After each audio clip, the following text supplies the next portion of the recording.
asambleísta de la Izquierda Democrática, del cuarta vocal del CAL. ¿Cómo está, asambleísta? ¿Sí me está escuchando usted? Sí, Jimmy, muy buenos días. Gracias a Un Café con JJ por el espacio, por la oportunidad de poder compartir con ustedes y poder comentarles el trabajo que estamos realizando desde la Asamblea Nacional y también, bueno, saludar a todas las familias ecuatorianas que nos están viendo y escuchando en este momento. Muchas gracias. En este momento la expectativa, para empezar quisiera preguntarle algo que no puedo dejar de hacerlo. ¿Cómo está la relación de la Izquierda Democrática con Pachacutic, ergo, con el bloque del BAN en este momento, que han pasado tanta agua debajo del puente?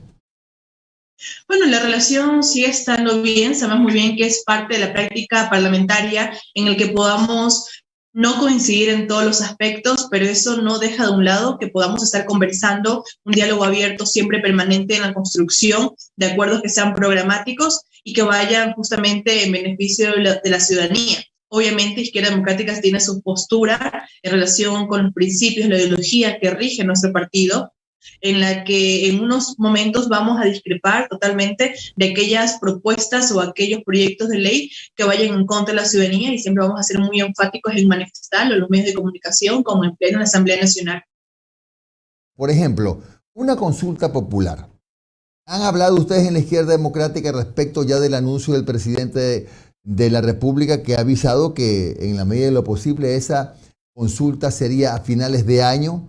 Entre las cosas que se conocen pues de manera extraoficial nada más, se podría preguntar, ha dicho el presidente en su momento, si no sería mejor que la asamblea sea bicameral, todo lo que, bueno, perimetralmente se ha hecho conocer, porque oficialmente no hay nada. ¿Cómo ve la consulta la asambleísta Moreira y su bloque?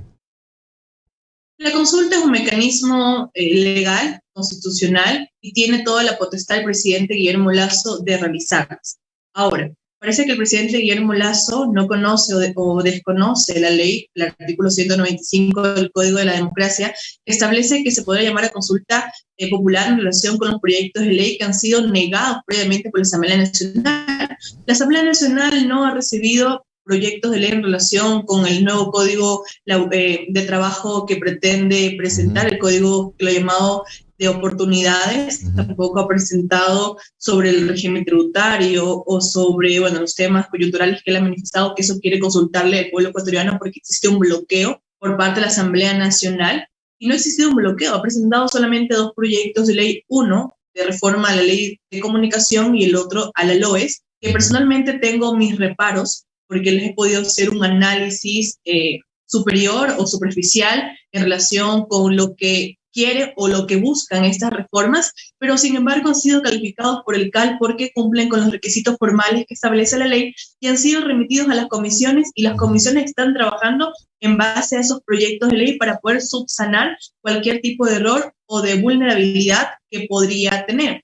Entonces, no sé a qué bloqueo se refieren. Tendrían que enviar aquellos proyectos de ley para poder revisarlos, pero si habla de un bloqueo o se está confundiendo términos en el que no vamos bajo ningún concepto a permitir de que se pretendan vulnerar los derechos de las familias ecuatorianas, sobre todo el derecho al trabajo, a la salud que tienen, bueno, entonces lo entenderá como un bloqueo ante proyectos de ley que sean regresivos de derechos, pero jamás ante un gobierno, porque justamente tenemos que trabajar de forma coordinada o articulada para que los ecuatorianos puedan tener justamente lo que se merecen y que puedan cumplir con su promesa de campaña, que era todo lo contrario a lo que se pretende con los proyectos de ley o con los comentarios que hemos visto en entrevistas de los distintos representantes de las carteras del Estado. Claro, a ver, asambleísta, ya que usted tocó el tema, por ejemplo, más temprano que tarde va a llegar al seno de la asamblea ya el primero pasando, por supuesto, pues por el filtro del CAL,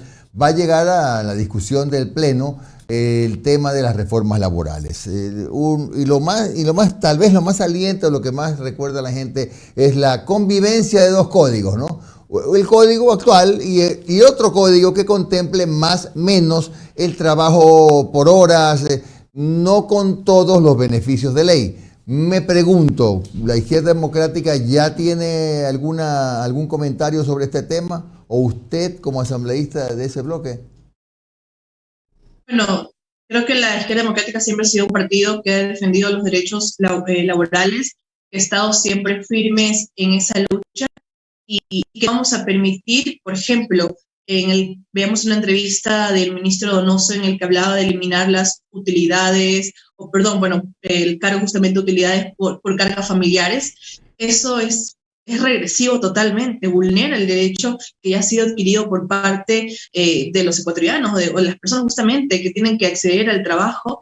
Y cuando hablamos de aquello, obviamente vemos que son discursos en los que se pretende o propuestas en las que se pretende seguir legislando en favor de las pequeñas élites del país. Este proyecto de ley de oportunidades, ¿para quiénes son? ¿Para el pueblo ecuatoriano?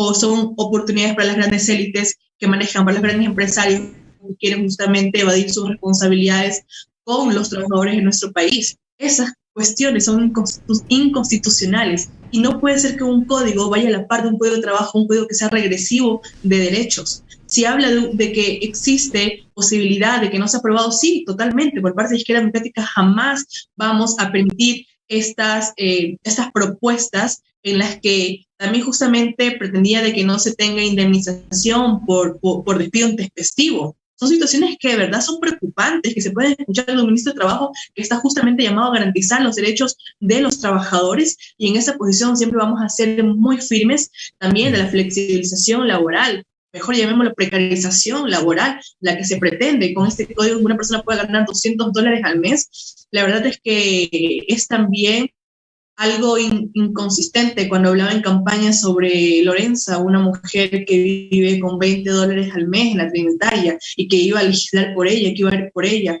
y ahora pretende con propuestas eliminar el impuesto a la herencia. Bueno, el impuesto a la herencia es justamente sobre una base imponible de $70.000. La verdad es que me llama mucho la atención cómo se puede cambiar el discurso totalmente. Un día habla de Lorenza con $20 al mes y otra vez habla de que los ecuatorianos tienen una casa, un barquito, un terreno. Esa no es la realidad de nuestro pueblo ecuatoriano. Quienes hemos caminado por las calles, por los sectores rurales, sabemos que nuestra gente se muere de hambre y que vive con $2 al día, si es que tiene la posibilidad. Y ahora habla de flexibilizar el trabajo cuando está llamado a garantizar y dar oportunidad que las familias ecuatorianas tengan acceso a uno. Son justamente discursos y acciones que son preocupantes, y bueno, la Asamblea Nacional no lo va a permitir. Quizás por eso habla de un bloqueo, por eso habla de una consulta popular, cuando pretende recortarle $45 millones a la educación, y cuando sabemos que una consulta cuesta 70 millones en este momento. 70 millones, que es mucho para el pueblo ecuatoriano que se muere de hambre y que no tiene trabajo y que necesita por lo menos recursos en salud para poder acceder a medicamentos en una crisis sanitaria. Eso es nuestra posición como izquierda. Siempre le hemos dicho, no tenemos miedo a una consulta popular, porque es el pueblo que tiene que decidir, pero cuando Guillermo Lasso quiere hablar con el pueblo ecuatoriano, que primero hable con los asambleístas, que somos los voceros del pueblo ecuatoriano. Si no quiere hablar con nosotros, dudo mucho que le quiera preguntar a los ecuatorianos. Asambleísta, ¿cómo está? Omar Jaén le saluda, muchas gracias por su tiempo. Asambleísta, mire, en una entrevista que dio el presidente Lasso, se lo vio apurado por eliminar el impuesto a la herencia, que realmente, si vemos los números, afecta a un puñado de ecuatorianos. No creo que no llega ni a las 10.000 ecuatorianos. Pero no se habla nada sobre el impuesto al 2% de las microempresas, ¿ya? Que fue aprobado en el legislativo pasado, a pesar de que en la Asamblea hubo un exhorto para que se eliminara este impuesto. Dicen que va a estar incluido en la reforma tributaria, pero lo cierto es que hasta el momento no hay nada concreto. Hablemos también sobre la reforma tributaria. Hay estos dos discursos, ¿no? ¿Verdad? Viene el presidente Lasso y dice: vamos a subirle los impuestos o hacer que paguen impuestos el 4% más pudiente del país. Uno de buenas a primeras escuchando dice, bueno, son los millonarios o las grandes empresas del país. Pero el ministro Cueva, en una intervención en la Asamblea, justamente indicó que es la mayoría de ecuatorianos ganan menos de $1.000, es decir, de ahora en adelante todo el que gane más de $1.000 va a pagar impuestos. ¿Ustedes estarían de acuerdo con eso? A ver, la promesa de campaña de Guillermo Lasso fue justamente que las personas que ganen más tengan que poner el hombro justamente para las familias que están pasando por una situación de vulnerabilidad. Y ese es el discurso que debe justamente plasmarse en hechos. Pero cuando lo vemos a Guillermo Lasso hablar sobre eliminar el impuesto del 2%, perdón, el impuesto de las herencias, que justamente se grava en base a $70,000, que eso no lo tiene la mayoría de las familias ecuatorianas, son justamente un pequeño puñado, como se lo he dicho, de ecuatorianos y que se encuentran en un estado privilegiado, porque hablemos de eso, hablemos de privilegio frente a la clase social baja, a la que vive en pobreza y extrema pobreza, pero no habla sobre eliminar el 2% del impuesto a la renta, que ese sí está afectando a la mayoría de los ecuatorianos que tratan de tener un emprendimiento, tratan justamente de ganarse el día a día, y que en base a eso, muchas ocasiones sin tener ganancias, se está grabando sobre las ventas. Es lo que perjudica y es lo que debería justamente estar hablando él, y está tratando de hacer todo lo posible para poder ayudar a estas familias ecuatorianas que están pasando por esta situación. ¿Por qué no ha hablado sobre el presupuesto que iba a dar, sobre todo la inyección de liquidez que iba a dar a los sectores agropecuarios, aquellos sectores que necesitan justamente esos recursos, que están haciendo paro en las calles, porque no saben qué más hacer, porque les está afectando justamente estas situaciones? Ahora, esperamos que llegue esta propuesta por parte de Guillermo Lasso en relación con el régimen tributario, y esperemos que cumpla con lo que él justamente dijo en campañas, y que no vaya a ser justamente solamente eliminación de impuestos para los más ricos de este país, para que se sigan beneficiando, para que sigan justamente, bueno, ya la evasión de impuestos que ha existido durante muchísimos años, de que no se les siga perdonando a estos grandes pudientes en nuestro país. Y la izquierda democrática ha dado una postura súper firme en estar en contra de que se pueda eliminar el impuesto a la herencia, pero es que estamos hablando de una situación que es crítica. Justamente la pandemia ha dejado en más pobreza, en menos empleo, y la oportunidad de él, a través de estas reformas, debe ser justamente velar por la gran mayoría de nuestro país. Abogada, antes de dar el paso a Londra, ayer UNES presentó una propuesta de enmienda constitucional para incluir al dólar como moneda oficial de curso en el país. ¿La izquierda democrática apoyaría esta propuesta? Bueno, esta noticia la conocimos justamente el día de ayer. Nunca estamos nosotros cerrados a poder debatir. Perfecto. Como toda propuesta que debe pasar por esta Asamblea Nacional, debe ser debatida y debemos justamente tomar una decisión. Listo, asambleísta. Y ahora sí, rapidito, asambleísta, antes que se vaya la señal. Ayer, una única pregunta. Se están reuniendo en la Comisión de Justicia para... Perdón, no le coqueteo, mi ojo está medio raro. Se están reuniendo para... la construcción del informe del proyecto de ley orgánica para garantizar el derecho a la interrupción voluntaria del embarazo en casos de violación. Se han reunido con representantes de organizaciones feministas, representantes a favor de los derechos de las mujeres y de las niñas, y también he visto con doctores que están en contra del aborto, en fin. Ayer se reunieron con 2 representantes de la ODJ y estaban conversando sobre el papel que también tiene la Asamblea luego de la decisión de la Corte Constitucional. ¿Sabes cuál es mi mayor temor? Y ahí va la pregunta, que hay muchas personas en la Asamblea que han dicho que la Corte no está por encima de ellos y que se priorice la religión o las pasiones por encima de los derechos. ¿Cómo usted ve todo este proyecto? ¿Cómo usted ve todas las intervenciones? ¿Y qué es lo que está pasando en la Asamblea respecto a esto? Bueno, muchas gracias, Alondra. Muy buenos días.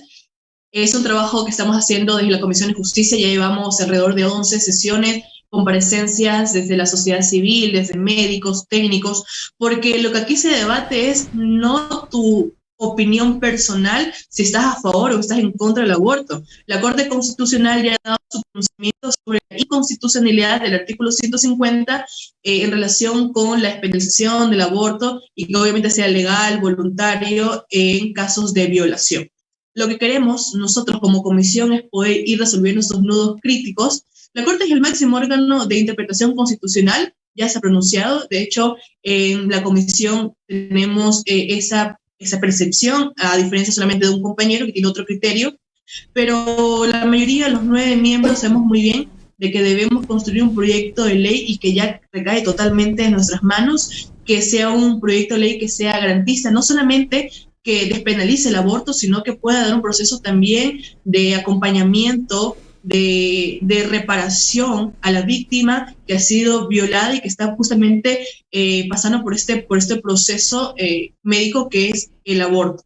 Ahora, hemos visto comparecencias y es que a veces se hace imposible el poder conocer cuál va a ser su intervención dentro de la comisión, pero el día de ayer fue para mí uno de los mejores días que tuvimos en la comisión porque fueron aportes totalmente técnicos ayudados a poder justamente resolver estos nudos críticos como requisitos, como objeción de conciencia, el tema también de los plazos, de la temporalidad que se requiere, pero la Asamblea Nacional va a tener que entender que esto es ya es un proceso que se tiene que llevar a cabo, que nosotros no podemos ser regresivos de derechos y cuando el máximo órgano ya ha realizado una sentencia en el que le emite la Defensoría del Pueblo, que realiza un proyecto de ley, la Defensoría del Pueblo ha cumplido con su proceso, ahora es remitido justamente a la Asamblea Nacional y es lo que vamos a hacer, por lo menos la Comisión de Justicia va a cumplir con lo que se ha establecido y va justamente a seguir escuchando a todas las partes, pero siempre que sean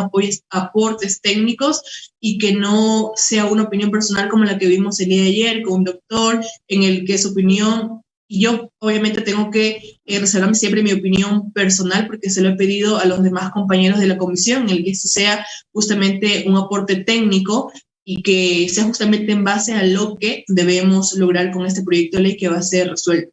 Vamos a seguir en conversaciones con las diferentes bancadas para tener el apoyo de ellos a través de su votación y esperamos de verdad que tengamos o que podamos dejarnos nuestros pensamientos o nuestras creencias cuando sabemos muy bien que el Ecuador es un país laico en el que absolutamente la religión no tiene nada que ver con este proyecto de ley, sobre todo cuando hablamos de garantizar derechos. Muy bien, muchas gracias a la abogada Joana Moreira, asambleísta de la Izquierda Democrática y cuarta vocal del CAL, por su comparecencia en Un Café con JJ. Un buen día para usted. Gracias a ustedes, muy amables. Pasen un bonito día.